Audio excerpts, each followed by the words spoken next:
বসেন ভাই, আপনাদের কাছে 1000 টাকা করে মাত্র 30 জন চাই। কেউ আছেন? বলেন না, প্রথম নাম্বার আমি 1000 টাকা আল্লাহর রাস্তায় দান করব। অনেক কেউ আছেন, আসুন।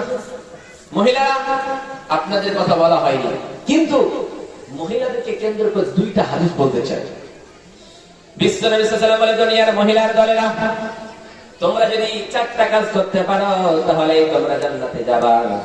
প্রথম নম্বরে নবীজি বললেন, আল মারআতু ইযা সাল্লাত খামসাহা ওয়া সামাত শাহরাহা ওয়া আতাত বালাহা ওয়া হাফিজাত ফারজাহা।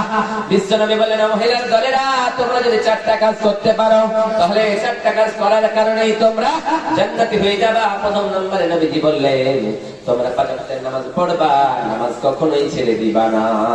দ্বিতীয় নম্বরে নবীজি বললেন, আল মারআতু ইযা সাল্লাত খামসাহা ওয়া সামাত শাহরাহা, রমজান মাসের রোজা রাখবা, রোজা কখনোই মিস করবা না, রোজা কখনোই ছেড়ে দিবা না। তৃতীয় নম্বরে নবীজি বললেন, ওয়াআতাদ বালাহা, স্বামীর সেবা করবা, স্বামীকে তোমরা অগ্রাহ্য করবা না, স্বামী যা বলবে তাই শুনবা।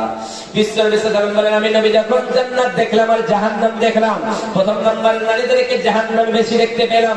বিশ্ব নবী সাল্লাল্লাহু আলাইহি ওয়াসাল্লামকে নারীরা প্রশ্ন করলেন, নবী গো, ওগো দয়ার নবী, ওগো মায়ার নবী, ওগো বিশ্বের নবী, আপনি বলুন তো, আপনি নারীদেরকে বেশি জাহান্নামে কেন দেখলেন রে নবীজি?